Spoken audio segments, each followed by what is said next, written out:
Hey guys, welcome to the Richest Real Estate Agent Podcast, where there's way better metrics in life to measuring rich than just GCI. We're going to talk to the top influencers in real estate and top influencers in the mindset space. We're going to break down the emotional intelligence needed to be successful as an agent and stay there for 20 years. Welcome to the show. Let's get at it. Hey guys, welcome to the show. I'm so glad we've got Erwin Seto here. That's right? You just taught me all about the Blue Jays manager, and I feel like I should have known some things, and I didn't. Sorry, Erwin. How you doing, buddy? Maybe you're too young to remember the Hold on a second. from the We 80s. need to address this right now. How old are you? I was born in 79. Dude, I'm 1980. What the hell are you talking about? Maybe I'm too young. I'm like, yeah, I'm older than, you're 1 year older than me. Welcome to the show, man. Thanks for coming back. Thanks for having me. Since we chatted. The reason why I have Erwin on the show is I value his opinion.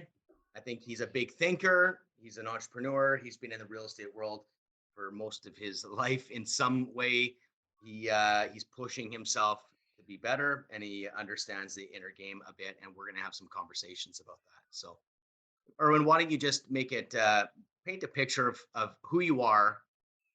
This is the time where, I study a little bit of psychology, and 50% of people want credibility and 50% just want to like you, and they want to match your values. So if you think about it that way, we need half brag and then half try to show people who you are. Okay. Tell me, paint a picture of your life, man. Okay. So only because you opened it that I could brag, quote unquote, brag. That's why I do it that way. So for your realtor listeners, my team and I have won Realtor of the Year 4 consecutive years as Realtor to Investors in Ontario, and no one's come close to that, and no one ever will beat that. So that's something that we're really proud of. I said to someone just today, they were looking for a Hamilton-specific realtor, and I was able to tell them we are the original investor-specific agents ever since 2010, and before anyone was an investor-specific agent in Hamilton. Well, by the way, it was popular because I was investing when I was in 2005, 6, 7. No, sorry, apologies. Yeah. City-specific, right? First in Hamilton, you mean? Yes, in Hamilton. Not taking credit for anywhere else. Someone has a question. Let's just do what I see on the bus. I see bus benches now, Erwin, and it's like. I almost want to call the guy when I see it. It's like number 1 in the world. Yeah. Like literally on a bus bench. I'm like, how can you do that? Is that real? How do you measure that? Anyways, I'm ADD and I progress. So yeah, those are those are largely volume awards. We were voted on by our peers. So these awards are very different, right? Peers from our community, so people that you and I both know. They voted for it, and. Been pretty successful. So you've got Wealth Hacker, real estate team, an amazing podcast, right? Truth about real estate investing. Let's hear it. What's you're into a lot of things. I'd love to hear about what you're doing. Oh, and then I also wanted to mention that my wife and I, we have our own registered charity that we've been running since 2014. I remember that. What's it called? The Hamilton Basket Brigade. We used to give holiday dinners to folks, Easter, Thanksgiving, Christmas, but with the pandemic, we had to pivot. So this past Christmas, we donated over 700 winter boots and fleeces to the children of Hamilton. So focusing on the people who didn't have proper footwear or warm clothing. And, the pandemic's been tough for folks. It's actually been the last 2 years have been 2 of the best years we've ever had in business. So we donated over $60,000 worth of goods in just this last year. I love that so much. It's inspiring. It's just us being us, though. Someone's got to do it. Might as well be us. I think you gotta listen to your heart, man. You gotta listen to their heart. I do. I think that's awesome, man. Tell me about your podcast.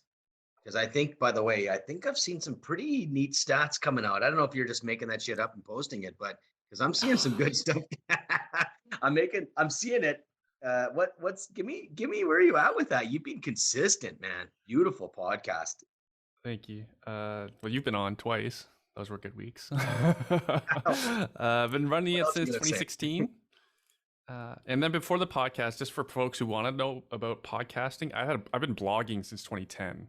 So Oh, and cool. then with the blog, I was building an email database as well. So then when I launched the podcast, I had an existing audience to email it to. So that's helped a lot in getting that podcast off the ground. Versus people, realtors today, anyone today who's starting a podcast, they're just creating it cold without an audience, which is much more challenging. Yeah, so we've been producing in one episode a week, well over 200 episodes now. Um, it's one of the top downloaded real estate shows. Um, Last I checked, it was number 88 in all of iTunes in the business category, and that's global. Name it just so people know what's it called exactly and how to find it. Because I think if anyone's into real estate investing and they connect to you, I think that'd be a great place for them to go. Yeah, it's called The Truth About Real Estate Investing for Canadians. So content is always Canadian specific. So truthaboutrealestateinvesting.ca would be the best way to start. Correct. Okay. That is right. Or Now anywhere tell me they listen to podcasts, they can find it there. for sure. That's awesome, man. Yeah, I appreciate that. Yeah, it was great. It's fun being on your show. It was so great. And it had reach. I've been on lots of shows, Erwin, and I got to tell you, I had more people reach out to me on your show from being on your podcast than any other one. It's funny, we only have 17 listeners, so Yeah, they must they have must all reached out. I only had one person reach out. Never had anyone. Yeah. No, but I guess what I should say is meaningful reach outs and the right people. Like it was Oh, meaningful. good. It was so I don't know who the heck's listening, but all 17, they liked it. But so we're let's long format, so we get pretty deep with our guests. And I'm pretty transparent on my show too. I'm pretty vulnerable on my show, so then people kind of know what it's like. And I learned a while ago, especially being a realtor, it's easier just to tell the truth than to ever try to cover the truth. So, hence the name of the show. And I think love that's it. kind of why people believe the stuff and the guests that I have on the show.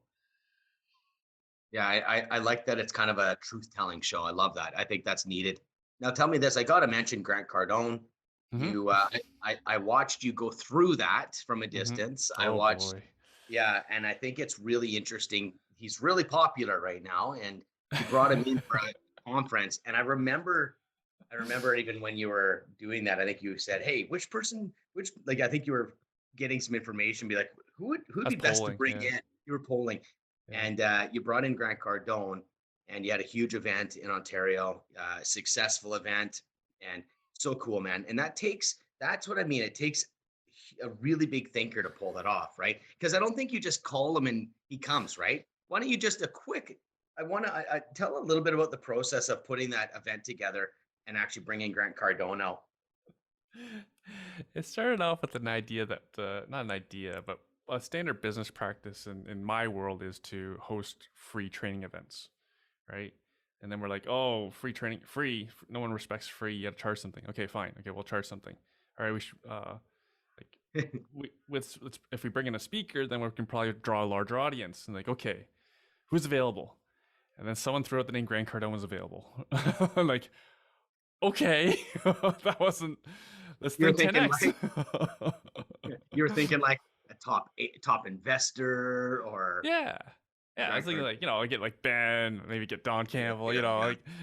someone that everybody knows, and like, oh wow, okay, all right, we're supposed to think big, right? So we're not gonna stop here. And yeah, no, like Grant's people aren't hard to get hard to get a hold Hard to of. get a They're hold of. like, no, they're not. His people aren't hard to get a hold of. They Grant loves Canadians. He'd love to do more in Canada. Like there's already an organization, Grant Cardone Canada, or that already exists out on the left side of the country. And yeah, we just reached out. He was into it. We gave him our vision, told him a bit about our audience, gave him some parameters for this talk, and then you write a massive check because private planes don't fly themselves. So can we talk about how much it cost? Not specifically, no, but it was over 100 grand. It was the biggest line item for the budget. Yeah, well, I know what they cost. Yeah. I It's all think over the people, map these days, though. But yeah. Well, things have changed even in my world, in the small world compared to Grant, and it's like it's different, right? Like you're gonna do a Zoom call, you Hmm. know what I mean? You get paid to jump on Zoom calls, which is fine to do a speaking, but it doesn't feel like a speaking event. It's more like a paid live training, and I'm waiting for it to come back. COVID's changed the speaking industry for sure. We're gonna do it big, man. November 2022. We're gonna do it back. We're Are you running bringing back. Grant Cardone again? Unlikely, unlikely. We have some other ideas, a different path we want to go.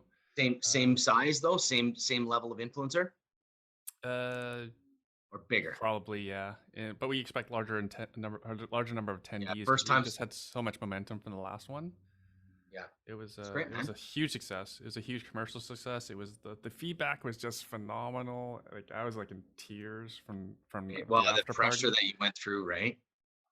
The pressure was much like, I'll give the analogy for like new realtors, like your first deal going bad, like really bad, right? Feels like the end of the world. Or for the real estate investors, like the first who are listening, like your first bad real estate investment, like it feels really painful. Or like for like a new parent, like your first child getting sick, it was like that kind of painful. Mhm. That's probably not fair, that last one, but it So was quite you painful. because you have a huge check. If I was to paint the picture, you put a massive check out and you're like 10x, Yeah, think big. and the But then you venue, right? then and the venue Yeah, and everything else. I know what it yeah, costs to put out events. And so and then you're like, you have to figure out price. Is it got too yeah. high? Is it too low? Is it run the numbers? And how do you get people? And how do you get it filled in? I know that process, right? Mhm. And what happens is in events is most people sign up late. You Late, never I so know, late. Erwin, it's so crazy, man. I went from an event one time, I'm like, yikes. And then like 3 weeks or 2 weeks, I'm like, oh, we doubled. Yeah, I'm like, okay, never mind. So yeah, but when you've got that much on the line, it's not like 10 grand you're kicking around, 20 grand. It's real money. I get it. yeah. No, we And were staring. We thought we'd be looking at like a six-figure loss on the event, like just a few months before. and did you Like break again, even? it's because it's the first event, our first one. Yeah, That's zero. what. We're at 0 miles an hour. Yeah. Oh, Yeah, and just to share, like we lost money on ticket sales, as in like the ticket sales did not cover the cost of the event. yeah.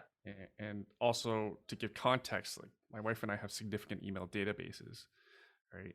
We were primed to do quite well. Actually, here's a story. I don't know if everyone knows this one, but our AV, the gentleman who owns the AV company that brought like the TV screens and the large cameras and all the lighting, like he's big time. His name is Andy. He's done work for like Cirque du Soleil, Tony Robbins, Celine Dion, right? Like big time AV company. And 7:30 in the morning, the day of, I come early, right, to prep. He says to me, "What did you do here?" I'm like, "What do you mean? What did we do here?" He says, "I've worked at so many of these things. Hey, The first year of these events, they lose at least 100 grand, at least if they're lucky, right? yeah. I can't believe how many you sold here." And I'm like, And you had "Oh, no that's the hard part, right? You don't have perspective none, on what's normal. none." You're just like, no, whatever you do, it's just not enough, no matter what you do. Because it's unless it was like sold out, sold out, sold out early. But that's a good perspective. That's a great compliment. Oh, and also like if I had known going in what it would be like, wouldn't have done it. Beautiful lesson, right? I tell like I and then all these people saw it's funny because people see what stuff that I do and then they go try to do the same thing because they think it's possible, which is totally cool. Yeah. It's not easy. Like it's not easy to be Ben Osterfeld, right? It's not easy to go be a realtor coach or stuff like that. It's not easy to put on a conference for 1,600 people that are paid, right? Too. Right, with Dude, almost a half a million dollar budget. I did 100, I did 100 people and it's hard. Like if you don't, you know what I mean? Like it's not, Yeah. like Grant Cardone is obviously the huge, and having a massive email list, like that's massive. These are huge things. People don't realize the what goes behind the scenes. Mhm. No one really knows. They just show up and it goes off like clock. Well, when we actually ran the data afterwards, uh, I don't know the exact number, but over the 80% of ticket sales, they were already in our database Wow. before we ever announced Grant, right? Oh, I see. So you guys, but Grant was the pull, you think, or do you think you could have done it without him? We probably could have done it without him. We no, as in like we could have put anyone up there and done and done pretty already. good. At least 75, 60 to 75% of the people for sure, right? Yeah, yeah. Like we could have put up like Robert Kiyosaki, for example, and done the same. He would have been Yeah. less money. You likely And offended some honestly, people, but yeah, why is he? Oh yeah, that's awesome. yeah, he's a bit angry these days. He would have offended Is he? people. So is Grant though. Grant's a bit angry these But days too. Grant is like, I will offend you. Like he lays it out. Yeah, So yeah, yeah. you know what I mean? So that's cool. So let's talk the reason why we have the richest real estate agent podcast is because the definitions of success in real estate has really been driven by GCI. Okay. Hmm. So, and as you know, in business, your wife is an accountant. Is that right? Your wife's an Hmm. accountant. Hmm. So it's a weird metric to celebrate because look at business, and I'm literally more of a business coach than I am as a real estate coach. And you look at business, and you look at, if you go to, like, say, the Shark Tank on the TV show, you walk in there and you're like, you know what, guys, I got $1 million business, 7 figures, right? And they're like, okay, cool. What's it cost to get that million? It's the first question. It's like, what are your numbers? And if they would say, let's just say they said it cost me $950,000 to get that million, they'd laugh you out of the room. They would literally say, you are an idiot that I can't trust, and you're dead to me. Leave, Yeah. right? But if you're a real estate industry, we're talking, like, I coach North America wide. There's no difference at all. Every single place celebrates GCI. And what they do is they have $1 million award, but they never ask how much it costs to get there.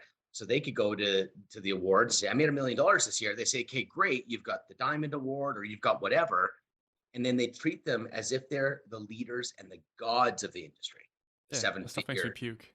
It makes me freaking puke. Erwin, the reason why we're doing this podcast is because there's a hell of a lot more to being rich than being a salesman, being a hustler.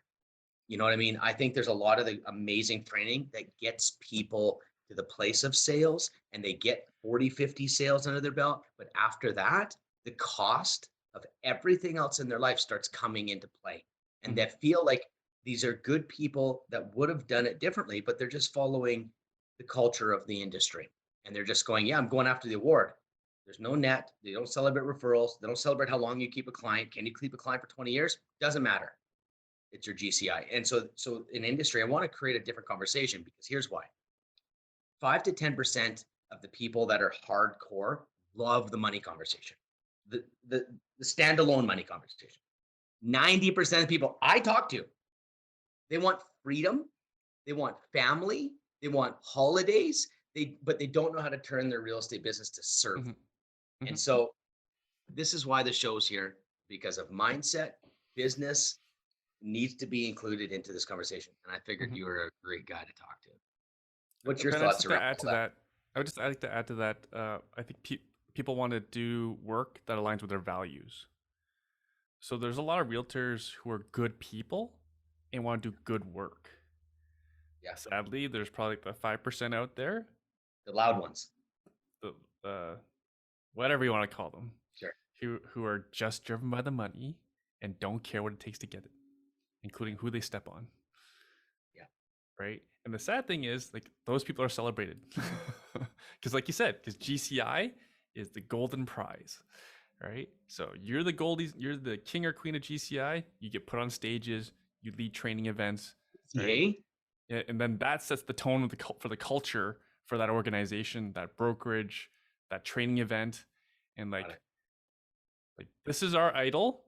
Be like them, and and that stuff makes me just vomit. Erwin, I like you. You know what? It's funny, Erwin. I've been asked to speak at many places in the real estate brokerage world and turned down many times. Okay. And so, because I want to talk about what matters, right? And so, which I'm fine. I could be what they want me to be, or I find my tribe, is what I say, right? And it's been really great building the community around me. But what's interesting is when I say, let's talk about the mindset, let's talk about what holds these agents back from doing what they should do. Mhm. And it's like, but they'd rather bring in 7 steps to doing a social media post. And so for me, I let that happen, but I definitely see that they're not going to win. If you could actually get people to figure out why they're not doing what they want to do, and even what they want. And there's some better questions and better conversations in the brokerage, like but a lot of times what's happening, I call it, they serve ice cream when they need to serve broccoli. They serve the ice cream, and you'll always have someone run to the ice cream. Yeah. Always. But those people are going to pay a very big price if you just eat ice cream. And Yeah. so that's what happens. And then they bring in a new flavor of ice cream. And it's like eating McDonald's where you can't stop, but you feel disgusting. But when you get that smell again, you get that salty, greasy feeling, which is what I call the surface level of marketing. It's because it is fun, it's sexy ideas and masterminds, but no one's getting results. And that's because you need broccoli. You need the nutrients of your business. And I feel like ice cream is popular. Yeah, they're just selling flash, right? And yeah. And so it's cool to have our conversations out there. We can start talking about it. So now that we're on the same page on that, obviously, tell me about your real estate business now. Tell me about what it is, what it looks like. Tell me where it's serving you and where it's not serving Okay. So I'll start off by saying that my my real estate realtor business is not as big or as profitable as most because my our business is built based on our core values, which is largely around helping people and what our strengths are. So when I started as a loan agent. My strengths were I was experienced as a real estate investor and I was analytical in nature, right? So then the working with investors made the most sense. And then also, um, I'm not a fan of condos. I'm a fan of like I study economics, right? So I want hard assets, and there's nothing harder than land. So then selling condos would go against that under my that belief. I could make a lot more money if I sold new construction condos, right? So again, you have lots of guests that are way richer than me, make way more money than me, but this business serves what makes me happy. I get to help a lot of people. I get to help a lot of middle class or even just slightly below middle class people build wealth for themselves and their families. So, okay, so I don't know if I answered anything. you. So it Yeah, sounds like you've built a real estate business. What I'm hearing you say is that you've made some hard decisions according to your values and what you want. yeah, And so when you wake up in the morning and you enjoy doing it, which is mhm. actually a really, really, really big deal. You also are not trying to be the top agent or the No, top we're not. team. We're not. That's right. So tell me this, vulnerable or honest, even if it's not today, in the past, give me some reason, give a contrast of when it didn't serve you and something that you had to fix in your business that it wasn't serving you. Mhm, Maybe it challenged your own self-worth or your own mindset or whatever. mhm. Because I know as a business owner, we go through those. We make changes. We're like, this doesn't work. This is not working. Like, tell me something along the way that wasn't serving you, wasn't working. You So, had to change. so that's a good question. So I have a team. Right today I have a team of 6 full-time agents. Two of them are newer. But a few years ago, I had an agent on my team who was just crushing it, right? Just crushing it. Top performer. That year, this is the most money I ever made. Um, but then there were problems. This team member conflicted with my coach, our real estate coach, our realtor coach, other team members, even some clients. But man, she was making money. She was doing tons of deals, uh, and she didn't have much of a filter, uh, and very much of an eye, right? And so we had to let her go, and not many teams would let go their number one performer, right? So then I took a massive pay hit. There's a lot of drama, a lot of tears, mostly by me. And then I said to one of our budding agents, I said to Tammy, because I had a conversation with my team lead James. I said, like Tammy, James and I discussed this. We think you're ready to step up, right? And so that made letting this other person go easier, and letting Tammy know that we had full faith in her to be able to fill that gap. And then the following 2 years, she did. This past year, she did 43 deals this year. So she made I mean, over. did I meet Tammy? Yeah, you've met Tammy. She's been to your events. Yeah, Yeah, she's great. Yeah, she's great. I She love made over like her three energy's hundred amazing. grand this year. Good for her, man. Tell her I say hi. I remember her. I remember her, and she had such amazing energy. That's why I remember. Yeah. Lots of people I've seen. Right? It's great. And so the lesson And from Tammy is, if you ever met Tammy, she loves people. The money is like way down the list. She just wants to see people happy and successful, and then makes her happy. Right? She just bought her husband a brand new car, his first brand new car ever. exciting. Right? And it's such a big deal because her husband's a gym owner, like the Mm. business that's been Oh destroyed my more than any gosh, other in this pandemic. crazy. Right? So the gym owner husband went from breadwinner to like out of business, basically almost out of business. And then Huge. thank God for Tammy, who just picked it all up, and now she's just killing it. And so Right? your business went, so you're saying, I love this lesson so much, Erwin. I also had those lessons where like there was times where similar where one of my like obviously I don't have a team or sell real estate anymore, but before I had an agent that was on my team that changed after year two to be more entitled. And I made the choice because he was creating such revenue to just let him be a bit. Mm-hmm. But if I go back to the origin story of that relationship, it's because I challenged the shit out of him as why he valued being in my world. And so what happened was his value went high to me and I made a mistake and I catered and I let that behavior go and I catered. So and then I would always encourage him, but he would be entitled. And what happened was my value was not displayed anymore. And so he was now on my team. What has been really doing? It was like it was I started catering. I started people pleasing, not fully, but definitely not saying 100% the way I wanted to say it. I should just be like, this is where I'm at. This is what I believe. And I'm not a bad dude. I just need to be real and honest. And I wasn't. Long story short, so he leaves. And actually a year later, two others left because they're all friends. And there's this interesting thing that happened, but I lost my value from not speaking my own truth and being my leader that I needed to be. It reminds me of that because Mm-hmm. the cost was bigger in the long run than it would have been if I just would have addressed it. And I think it probably could have stayed no problem. He would have valued me high. But when you feel like you've got something to lose, you start quieting your voice. And then it actually unravels.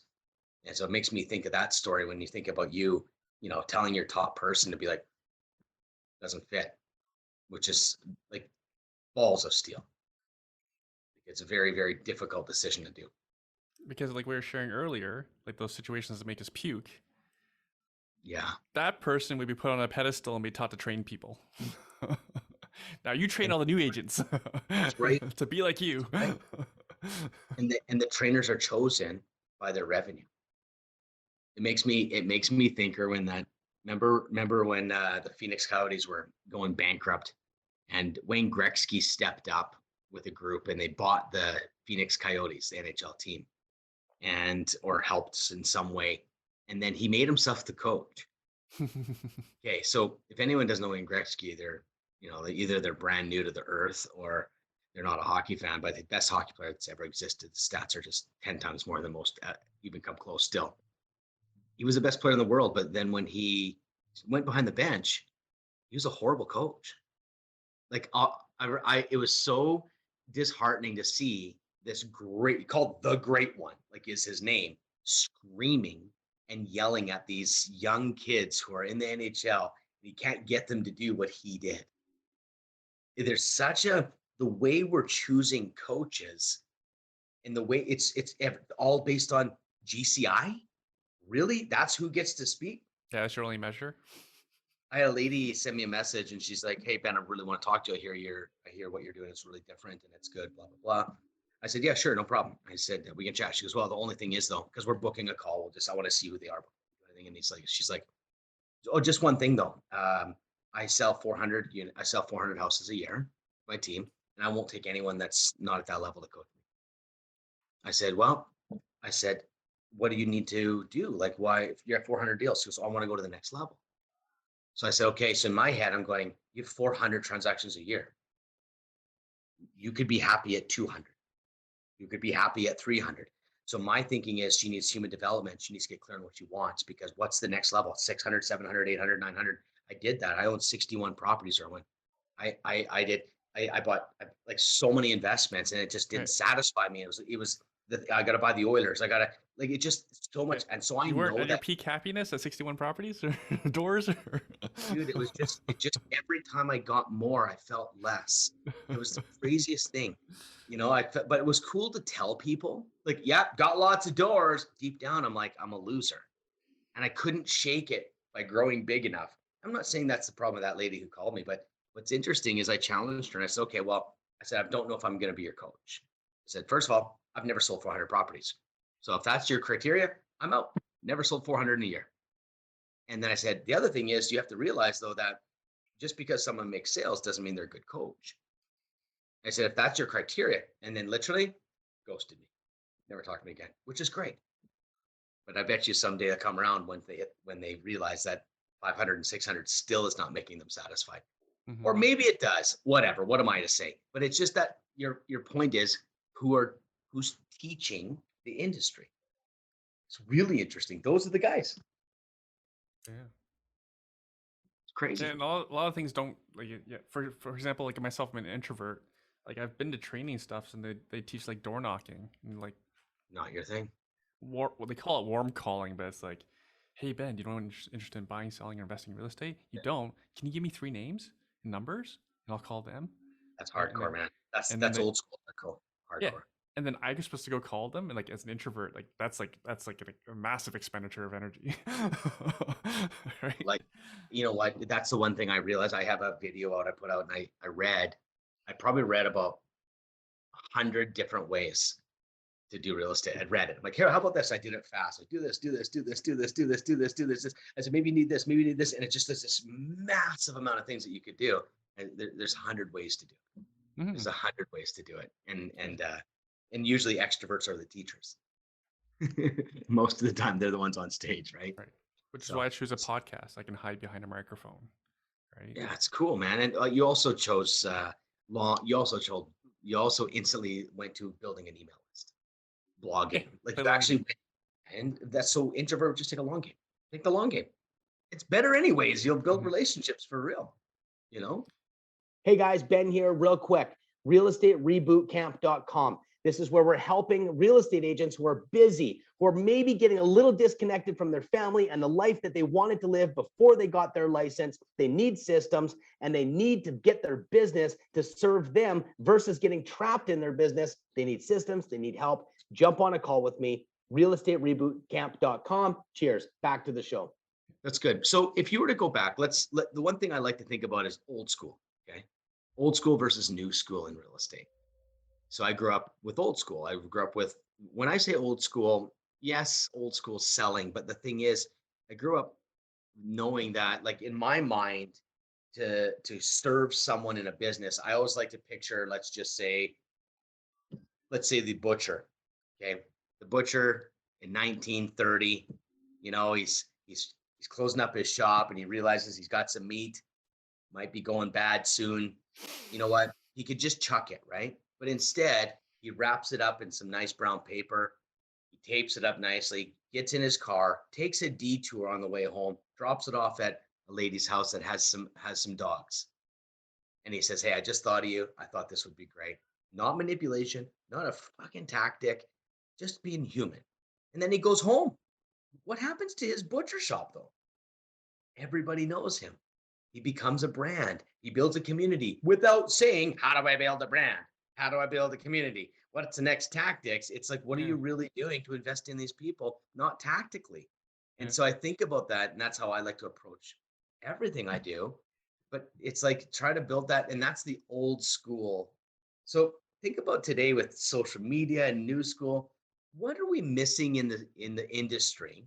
Like obviously, I give a big example there, but in just to kind of get the thought going, you think back to old school real estate versus new school. What could the new school adopt from the old school or let go of? I think that the new school, I'm talking like really new, like say like 20-year-old realtor, for Yeah, example. yeah, Because I talked to exactly. one last week, is they need to get to know their client, right? Like get to know them really well and understand that like it's a massive undertaking what we do as realtors, right? This is something this is the biggest investment they're going to make in their life, and there's a lot of things that can go wrong. So you better know what you're doing, right? You better know a lot about home construction. You better know a lot about the mechanicals that go in the house. You better know a lot about how the deal is supposed to go, and you better know how to win the deal. So, for example, us in Ontario, we operate mostly a lot in Hamilton. The when we're working with buyers, we're often the competing offers. Usually 4 to 30 plus, right? Now, if my client's trying to buy their home, say the wife is pregnant, like new agent, what they do it like everybody else does. This email in the offer, right? That's what this young lady was doing, Beautiful. right? And I told her, you have to win. If you have to win, what would you be willing to do, right? She's like, oh, I don't know. I'm like, what would you know? And I go, you know what I did when I bought my house? I stood on the driveway negotiating with the seller. What would you like, right? I'm not, I'm going to pay you more than anyone else. What would you like, right? We got the deal done, right? And so, and no different. Like my friend found her dream cottage. She found her dream cottage. It's not working with me. It's a friend of mine. It's working in an area, and that's another thing about new realtors. Do business in areas or product you don't know, right? So my friend's buying a property up in like Northern Ontario, like Muskoka, cottage. She found exactly what she wanted. And I go, but she lost. Like, well, how did the offer thing go? Oh yeah, we emailed the offer in. We lost. There's 6 offers. I'm Push and like, pray strategy. Yeah. what was your strategy period? And they said, but again, go back to if you have to. She said, and I go like, what was it? Like, give me a 10 on a scale of 10. What was it? She's like 10. Okay, then why didn't you win it? She goes, well, we emailed them. I'm like, no. If I was your agent, I would go there with a blank offer to wherever the agent is or where the seller lives and say, my buyer has instructed me to not lose on this over money. What do you need? Right? And what are the new people going to do? They don't do that. They don't get in the So, car and meet people face to face. so that's All the old interesting. school Yeah. people do. They're all standing. They're like, yeah, let's go bring over the offer. Let's discuss it. You know what's Yeah. funny? Or when there's Old school is all another, still face to face, right? yeah, belly to belly, Not quite that close. That's literally the saying though. You know what? To think about it though, like I love just to piggyback on that because I think it's important, especially nowadays, North America wide. Like got clients in New York City, Phoenix, California, all over the place, Pennsylvania, and all across Canada, and it's literally the same market. Except there's a few Western Canada there. It's just clicking away, 3 multiple offers, but everything else is crazy. Like it's everywhere. Mhm. And but interesting, like what you could do though too is that's the practical way of doing it, which is an aggressive no negotiation, get in front of them, show you're human. There's also a little wine and dining you can do. There's a little Mhm. whining and dining, like We're a locked gift. down here. That doesn't exist. Which in my mind, when I hear that, I think I've got the greatest advantage because I'll get it there. I'll figure it out. I'll send Oh an yeah. Uber.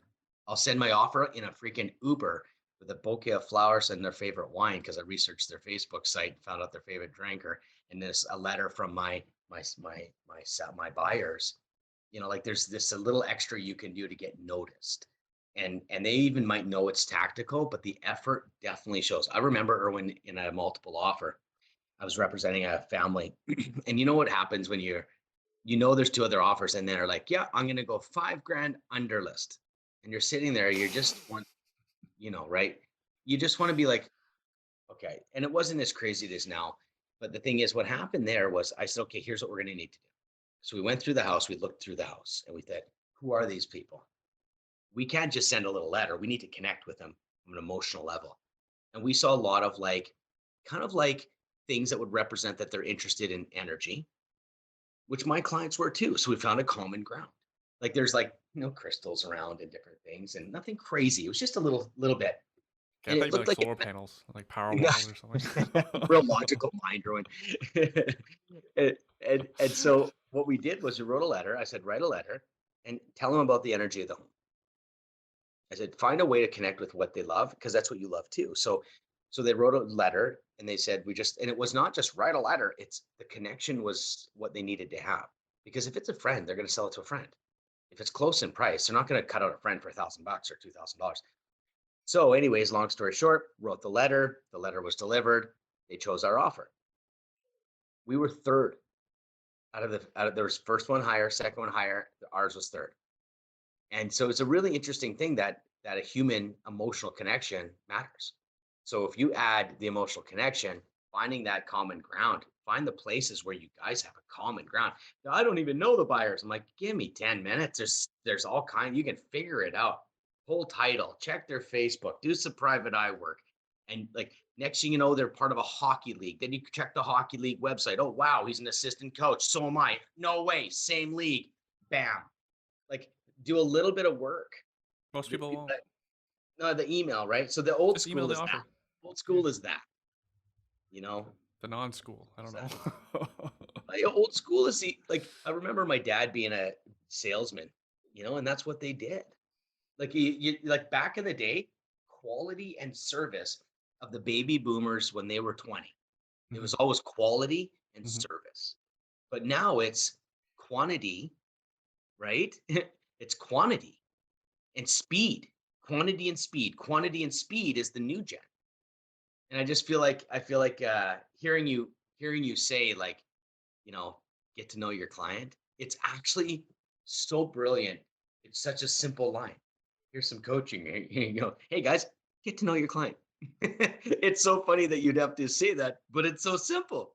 Yeah, Just get to know them. because how are you supposed to sell your client otherwise if you don't know them? How do you serve them on their terms? How do you connect with them? How do you get them to trust you, which would be the ultimate goal? you Yeah, some good marketing, good podcast. know? Yeah, they need to get to know you.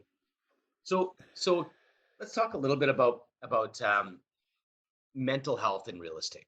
Yeah, sure. Okay, I really want to talk about this because I'm running into like the people I'm working with are stressed out. I don't care how successful they are. There's a mindset like it's not talked about. So tell me this: people are wrestling with some like what are real estate agents wrestling with in your opinion when it comes to mental health, and why is that even a thing? First off, I'll say some of it's self-inflicted. Uh, some don't turn off their phones, right? Some don't set up boundaries on when they're working, when they're not working. And then when they're not working, you should be focused on what's most important. So your mental, physical health, your family, right? Before we started recording, I mentioned, there's tons of people who've divorced when they got into this industry, right? Uh, so again, I think it's largely it's self-inflicted because realtors need to set boundaries with themselves and with their clients, right? Like if you're not working, like they gotta know, like turn off your phone, set a auto So outgoing why voicemail, why don't they? because some of them think that they'll lose business, they'll lose their clients if they're not available 24/7, right? Is that And not true? no, not true at all. When even pretty early in my career, I was so busy, right?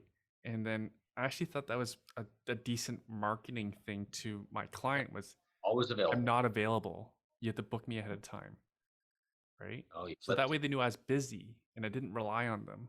Like the good analogy is my old barber, he was always slammed because he was so popular. So I had to make sure before I left, I had to make sure my next appointment was booked and the one after that, Mm. right? So he was for a barber, he's making good money, right? Because he's so booked, right? If the client thinks you're not busy, they'll probably lose some respect for you, right? They don't see And your then value. they don't see your Yeah. value. Like, well, if no one else values you, then versus if you're in high demand, then they'll often have more respect for you. And then to add to that, when I started, uh, I forget who said it to me. Um, it might have been actually one of Donald Trump's early books, when if you and this is before he was president, if you call Donald Trump, you don't get Donald Trump. You get his assistant. If you call a lawyer, a doctor, any sort of big price consultant, business professional, you never get them.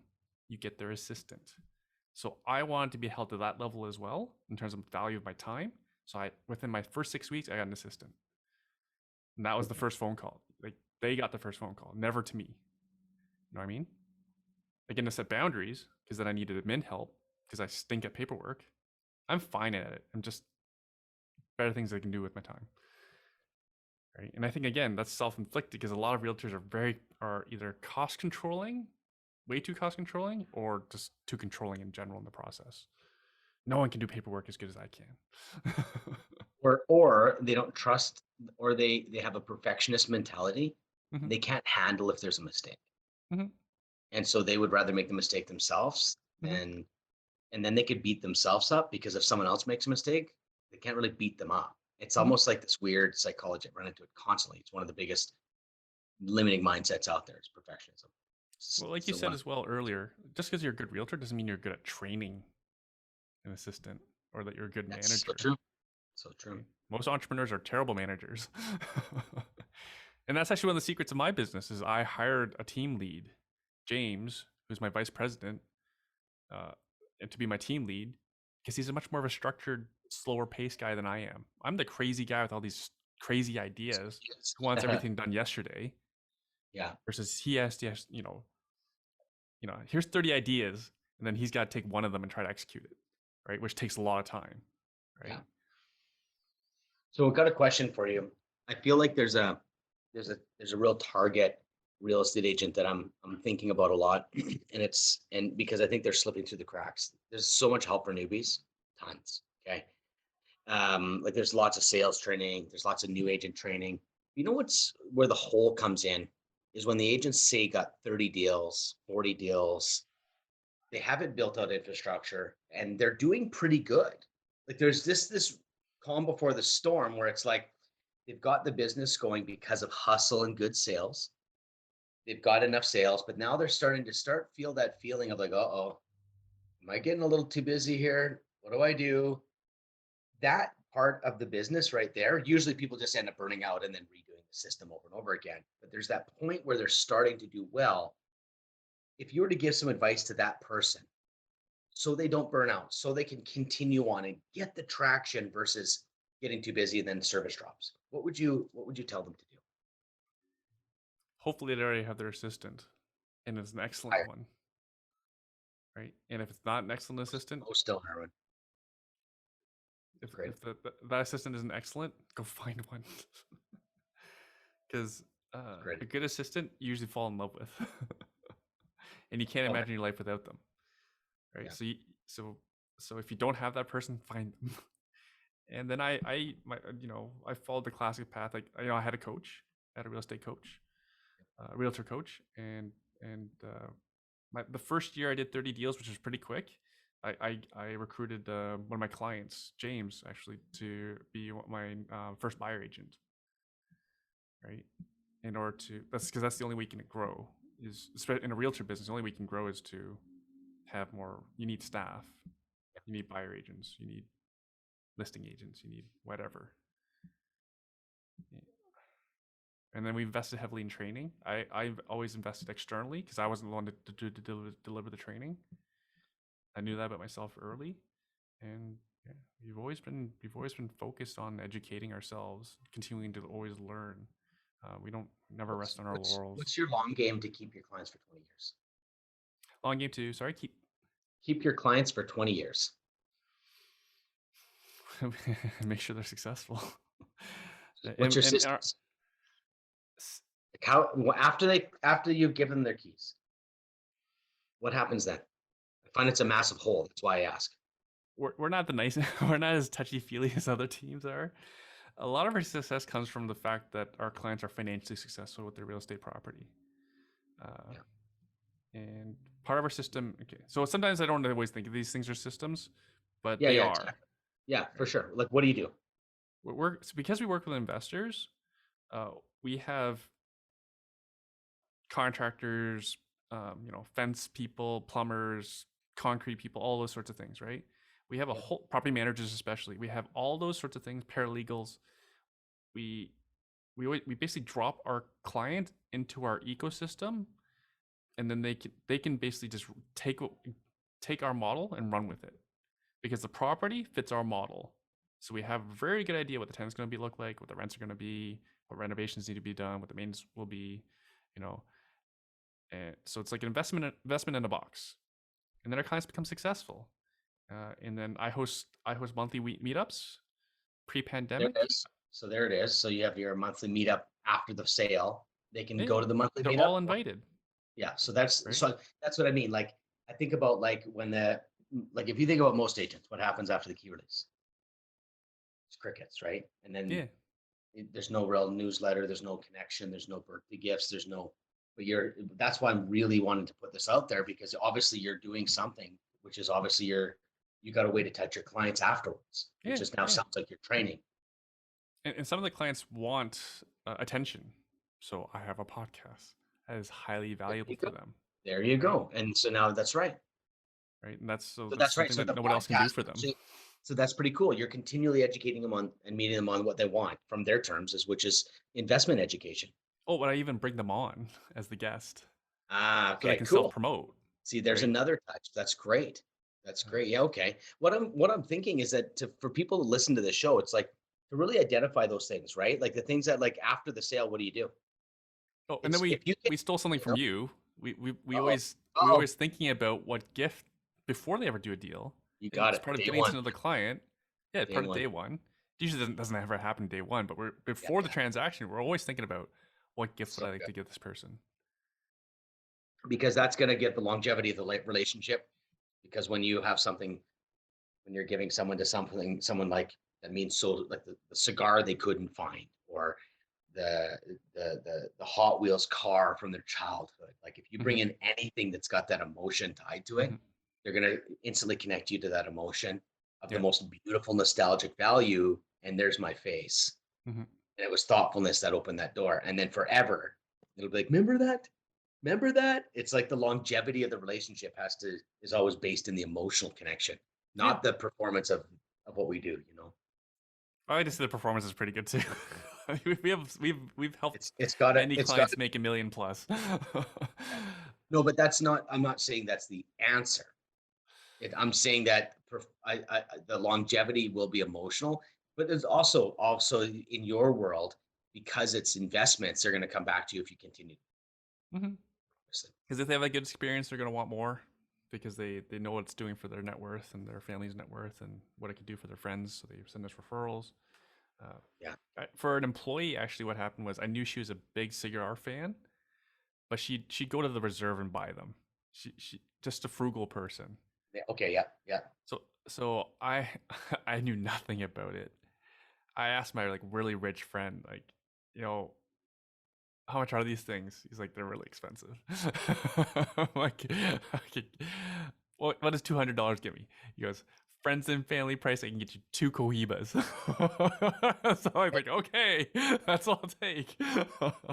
And so I gifted them to her, and it was Nice. special because it's hard, you can't get them, and it's something she would never spend the money on. And that'll be remembered forever. We'll see. Hopefully, don't die of lung cancer, but So, Erwin, giant chips. do you know what I'm really on right now? Is subscription boxes. I'm so high Ah, on them right yeah. now, dude. Any I particular found one? if you want to go down the rabbit hole, my friend. So I know a guy that loves vinyls, okay? Loves vinyls. And so the thing is though, he sent me a referral. So for a coaching client, this lady, it was $8,000. And so I could send them, what if I sent him a $500 thank you? That sounds pretty fair, right? Like Yeah. you just, and that, guess what? It would never hit home. He's loaded. What's $500? So what I did was I knew that he had just got into vinyl collections. So I found a subscription for 12 months, cost Hmm. me $600. Hmm. He gets the most beautiful vinyl. The vinyl has art on it. It opens up. There's a full story about the artist, and there's all kinds of cool. Like it's an entire package, collector's edition. He gets 12 of those now, and it was $600. Think about that. Subscription is like it's 12 touches. I don't need. It's not a touch thing for Yeah. me. And they're gonna It's open really it. his mind is blown. He got the Yeah. email the other day, and he's like, "Holy shit, man!" Because the email says, "Hey, you've got this coming," and then he goes to the site. He's like, "What?" And I found cigar subscriptions, whiskey subscriptions, tastings. I found freaking date night subscriptions. Erwin, I am like for $500 per deal. Erwin, why would you not get a 12-month high-end subscription for every single one of your sales? Yeah. And referrals. Yeah. Just be game over, man. No one's leaving you with that. And they're all going to tell you every single month. You'll keep that performance that you've done on their mind for 12 months. But it's Yeah. not just that. They're going to be like, how the hell? It's going to feel like $1,000,000. They get this package every day. They think of you and your team, and it's so fun, but it has to be meaningful. See, I looked at all these other ones, and if they don't have emotional connection, I won't buy it. I'm a 0 on that. I won't even do it because it's too much. Like, you ever go to a trade show and then you walk away with a bag of shit, pens and the freaking magnets? If they're not emotionally connected to your gift, it's going to be a bag of, it's going to be like, oh, thanks. You just won't get that holy shit moment. Mhm. That's my own standards though. So I'm big into this. So there's kids ones. It's endless. Your mind's thinking now. Yeah. My first thought is I need a vegan cheese subscription. Vegan cheese. I'm not even joking. It's everything. You can get a pair. You can give someone a pair of sneakers for $120 a month. A new pair of sneakers every time. There's another one that's like the whiskey ones. I can't wait to give that one. It's $100 a month, but you don't have to do it. You could do it for 6 months. You could do it every second month. Mhm. Anyways, I'm like, when you think of gifting, I'm just like, this is the craziest thing ever. Because I'm willing to give $500 for a made where I didn't have any cost of acquisition. I didn't have YouTube ads, Facebook ads. I didn't pay for a salesman. Someone just says, "Hey, here's a sale. Here's a new client for me." Yeah, yeah. Well, of course, I want to. I would have spent $1,500 to acquire the client. I'll Mhm. give you $500 worth of something that's meaningful, though. But giving Mhm. cash, Mhm. it reminds me of the story. My dad, I did not have a good relationship with him. Today, I do, but I remember being quite a rebellious kid and just hated my dad. And one day he came home and he had a red bike, beautiful, probably cost him $400 or $500. Beautiful BMX bike. I was probably 13 years old. He came in and like a proud man, like he did a good job. And he's, "Look what I bought you, son." I was so angry at him. I was like, "What do you? Why? I don't want that." Do you know what I wanted, Erwin? I wanted him to sit and play a few video games with me. That's all I wanted. But he bought me off.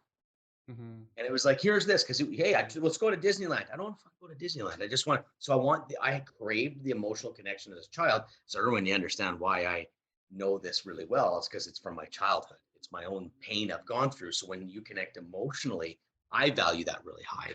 And what I've seen is most people have some level of lack of emotional connection in their life. And if we can fill that gap, game over. Now we've got something cool. I'm actually reading Five Love Languages for kids right now, so that's Oh, one of really? them. Oh, Quality that's cool. time. Yeah, Yeah. Yeah, exactly. because Well, we got to for wrap. some it's gifts, right? But if Yeah, well, for, but I think thoughtfulness cuts through all of it. yeah, yeah. Well, Thoughtfulness will apparently for cut. kids, they speak all the love languages. It's as we become adults, do we usually gravitate towards one? Interesting. Very interesting. Yeah, that's really cool. That's Gary Hartman, or Gary, who's the Smalley, or I don't know. You know the Doesn't one matter. because he wrote the I big know one exactly for yeah. yeah, five, five, All the five marriage languages. counselors do it. Okay, so real quick, we're gonna wrap up here. Erwin, it's been amazing having you in the show. I like to turn around, and I like to, you know, I like to be challenged. And I like to turn it around on my guests and say, "Why don't you ask me a question?" And I always say, "There's nothing off limits. Take your best shot." And I'd love to be able to answer any question, a single Okay, so question. I'm gonna ask you to take the gloves off Yeah, and give me some advice yeah, for the realtor business. yeah. What do you want? Just any Anything, advice? I need context. any, Anyone that answers any. your question, you shouldn't listen to them. The question has to be answered to the question. What do you want, Erwin? There's your first coaching. You'll never know what to do until you know truly what you want. So what do you want? We're just trying to grow so many directions. Slowly. Mhm, We don't do team coaching right now. How mhm. important is team coaching? So for example, my coach coaches Yeah. James directly, and then he's Mhm. implement with the team. Yeah. It's one of the things that I want to do for this year, um, was to Again, implement team though, what's coaching. coaching is so vague. Like, what are we getting? So here, I think it's a better question to go, what does my team need? See, hiring the got a coach for my team does Mhm, nothing. But what if you got a mindset coach for your team? What if you got a social media coach for your team? I wouldn't say coach. I'd say mhm, what would have the greatest impact and what would serve their needs. But I also think practical and emotional. I mhm, think that the mindset stuff is going to unlock everyone. But there's also tactical stuff. Maybe it's an accountability system. But instead of thinking, should I hire a coach? Because you're like, check, got the coach, do your thing. I think I'd say again, clarity on what I want my team. What would be the most serving? It might not need a coach. You might just need to have an accountability system. There might be depends on you see mhm. what I mean? Like a better question will get you better results. We're big on continuous learning in all of our businesses, uh, so I kind of need someone to set that direction. Okay. So I'd I love a think it third comes party voice outside my own. yeah, 100%. I'm a big believer in that as well. I think honestly, Erwin, getting really clear on what you want as the head of the machine is really good. The other thing is, there's another just a complete random. Like I could go into options. Like there's lots of options. Okay, you could do sales training. You could do mindset training. You could freaking have a life coach. You could have a sales communication. You could have a like you know what I mean. Like there's so many different. So if you hire a coach, typically they're just going to be accountability partners. What are your goals? Okay. What are you going to do? Okay. Awesome. What activities this week are you going to get done? That's usually what you're hiring. Mhm. And that doesn't move the needle. Accountability is good, no question. And the fact that they do a little self reflection, but that's pretty meh. Surface, yeah. So I would, or when I might, if it was me and I'm not you and you're not me, but I would really figure out what they want.